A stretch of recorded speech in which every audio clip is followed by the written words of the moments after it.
AEW more often than not are good at seeing storylines through to the end. The company is even faithful to storylines that developed in other promotions, all of which makes it disappointing and surprising when certain developments amount to nothing at all. I'm Sai for OneCulture.com and these are 10 more storylines AEW dropped cold. Number 10. Orange Cassidy vs Matt Hardy. Matt Hardy and Orange Cassidy feuded in the otherwise awesome AEW summer of 2021. Cassidy first defeated Hardy on August 25th in a very uneven effort. Matt Hardy putting his hands in his pockets to reveal that he had loads of money stashed in them, silly but good character work. Matt Hardy getting his face busted open the hard way, all for the sake of what was generously a gentleman's 3, not good at all. This somehow warranted a sequel, before which Matt indicated that he wanted to cut Cassidy's hair. This was made obvious when he took to brandishing a pair of scissors with a great big gurn on his face. To build interest to it, Cassidy defeated Jack Evans in a hair versus hair match on the September 29th episode of Rampage, which was a prelude to a lumberjack match between Cassidy and Hardy on the November 12th Rampage. Jesus. If there was ever any interest in Cassidy vs Hardy 2, there certainly wasn't interest 79 days later. Cassidy and Matt Hardy went 50-50 in a hair versus hair feud that ended in a lumberjack match with only Jack Evans losing his locks. That legitimately reads like a match result from the infamous New York Rules edition of WCW Thunder. Number 9. Red Dragon vs FTR. On March 2nd, 2022 AEW Dynamite, FTR entered the Casino Tag Team Battle Royale, from which they were eliminated when the Young Bucks struck Dax Harwood with stereo super kicks. This was a rare good distraction. Red Dragon, who had already qualified for the 3-way tag team title match at Revolution the prior week, threatened to swipe Dax's feet from the apron. He wasn't fooled by some entrance music or somebody acting obnoxious miles away on the ramp. He was moments from losing the match. When they vowed revenge, then manager Tully Blanchard urged them to forget their conflict with the Undisputed Elite and pursue gold. They didn't listen. They wanted to fight with honour so that they could look their families in the eye. They gained a measure of revenge by beating the Young Bucks in April, but incredibly, a match against Red Dragon, guaranteed to be excellent,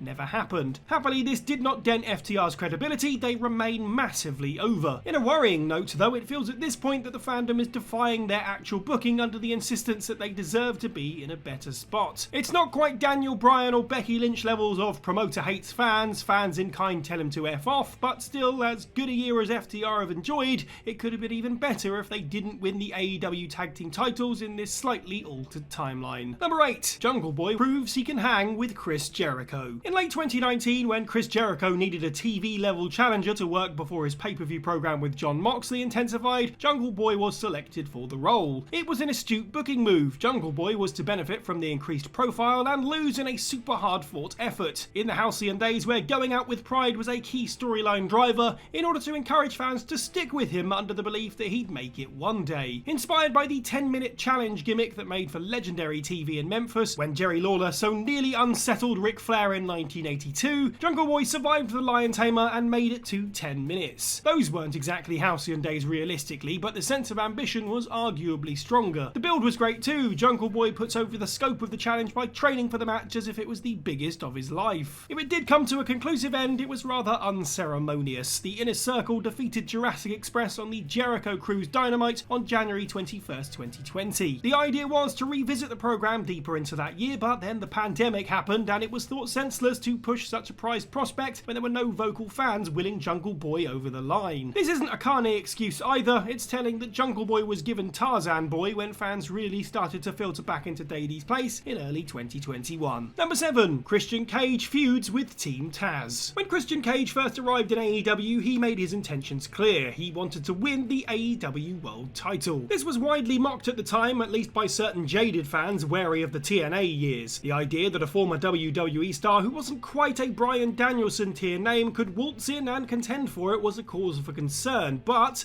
A, every single wrestler should do this because that's what every pro wrestling character should strive to achieve, and B, those concerns were unfounded. Cage was preoccupied in his quest by Taz, who, after falling afoul of Cage, set his stable onto him, which allowed Cage to pick up the spree of wins necessary to contend for the gold. Cage had to find a different set of opponents since that program went awry. It started promisingly. Cage and Taz were magic, bantering off one another on the mic, and Cage defeated Powerhouse Hobbs in Phase 1. He never reached Phase 2 though, because Ricky Starks, who remains a dream opponent, unfortunately suffered a neck injury. Cage began his association with Jungle Boy shortly thereafter, which meant that there was nowhere really to go with this first storyline, but it made no sense for the hyper-ornery Taz of all people to forget the disrespect. connect. Number 6. Lance Archer and Pac circle one another. When Pac returned from his pandemic-enforced hiatus in late 2020, he went after Eddie Kingston and his family in a signature AEW storyline. Before getting his hands on Eddie in retaliation for him stealing the Lucha Brothers from him, he defeated the Blade and then the Butcher before succeeding in his mission at New Year's Smash. This was neat, tidy and logical enough without being tremendously exciting in truth, but it doesn't qualify for this list. It was a boilerplate AEW narrative, but it concluded in a coherent and decisive way. What does warrant inclusion here is the subtleties of a Pac versus Lance Archer program. On the December 16th Dynamite, preceded by what may be the greatest graphic drop in AEW history, and think of the ground that covers, Eddie Kingston addressed his enemies, plural. One was Pac, obviously, the other was Lance Archer, dating back to the events of All Out 2020's Casino Battle Royale. This drew out Archer, but Pac also made his presence felt. Archer was upset, Kingston was his. This led to a tense confrontation which, you guessed it, didn't materialise in a match of any kind. And while it's true that Khan frequently dovetails his storylines in such a way, that tease was too thrilling not to deliver on. Number 5. Ethan Page wants the All-Atlantic title. In something of a concerning development, more than one entry on this list is drawn from the very recent future. When Stokely Hathaway introduced the firm and discussed each man's ambitions, Ethan Page had his sights set on the All-Atlantic title, which at that point was held by Pac. Absolutely nothing came of this. Instead, the usually ambivalent Pac slowly turned heel before Orange Cassidy dethroned him. So, what was the original plan? Tony Khan often books on a regionalised basis. Perhaps Page was set for a major match in his home city of Toronto before Khan put the hammer down on the Pac turn. On the plus side, Page was then entered into the World Title Eliminator Tournament with all eyes on him. So, that went well.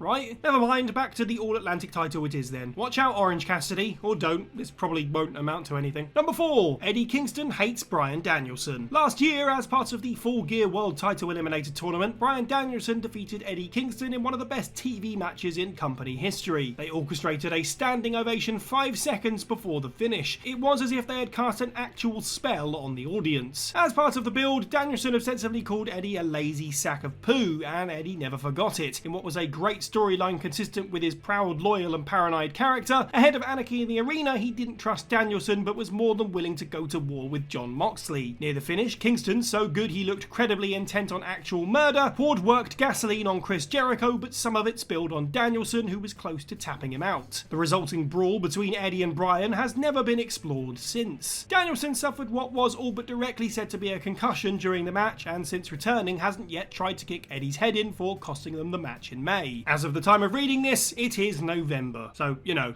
don't hold your breath. Number 3. Eddie Kingston hates Claudio Castagnoli. Eddie Kingston is the most relatable pro wrestler on the planet, at least to a specific sort of person. The sort of misanthropic person who cannot let go of a grudge even if it isn't particularly healthy. The sort of person so hell-bent on etiquette that it becomes disproportionate. The sort of person who will always fight for what's right, even if the victory is Pyrrhic. He never let go of his years-long problem with Claudio Castagnoli, so much so that it felt real even if it wasn't. In a great truncated Chikara feud, Kingston was adamant that Claudio was the bad guy and was infuriated that nobody else saw it. It was such a great story beat when Claudio revealed himself to be precisely that Kingston was received as an intelligent man with an unwavering moral code, the embodiment of a great babyface. Kingston was instantly suspicious of Claudio when he arrived in AEW, although he teamed with him at Jon Moxley's urging. Kingston was incensed at the close of Blood and Guts, wherein both he and Claudio had applied submissions to Chris Jericho and Matt Menard respectively, with Menard tapping first. Claudio thought he was doing the right thing. Kingston's expression suggested that Claudio had stolen his vindication. This seemed to set up a uniquely compelling singles match premised on exercising the old demons, but it never happened. They just sort of quietly made friends and then barely interacted in what was a nothing anticlimax. Number 2. Paul Turner must tighten up the officiating. The otherwise tremendous Dynamite Grand Slam this year was marred slightly with 3 consecutive unclean finishes. Chris Jericho cheated to defeat Claudio Castagnoli for the Ring of Honor World title, Billy Gunn interfered to assist the Acclaimed in dethroning AEW World Tag Team Champion Swerve in Our Glory, and Pac defeated Orange Cassidy via hammer to the face. It was quickly explained on Rampage that this was all booked to inform a much needed company-wide storyline. Following months and months at least of cheap, weightless and cowardly booking that put more heat on the booker than any other heel, Khan recognised that AEW is morphing into a sub-WWE in some ways and promised to return to a more bold, conclusive approach to tightening up the officiating. infuriating. It didn't happen, infuriatingly, and while Tony Schiavone is good value, deadpanning about systematic cheating, it would be preferable if AEW made cheating feel like a transgression again, something that inspires outcry more than apathy. The referees are still dumb even by the standards of a wrestling referee, and Turner discovering what the rules meant only served as an excuse to have Eddie Kingston lose. Number 1. Eddie Kingston versus Kenny Omega. Eddie Kingston had simultaneously enjoyed a tremendous feel-good AEW career and also been horribly out of luck. More than one exhibit of evidence indicates that he was set for a big TV match with the then world champion Kenny Omega in the summer of 2021. What a prospect that would have been, Eddie refusing to sell a V-trigger because he's too stubborn and willful to acknowledge the pain before his synapses register it just as he explodes back with the Huracan. Let's go. Oh, they didn't go, despite strong teasers on TV. Also, it was Mox, not Eddie, who took the fall when they lost to the Young Bucks at Double or Nothing 2021. Mox rarely, if ever, gets pinned cleanly in AEW. They must have been protecting Eddie ahead of something big, and since the Elite had also messed up Eddie's ankle, he was out for bloody revenge. It didn't end up happening.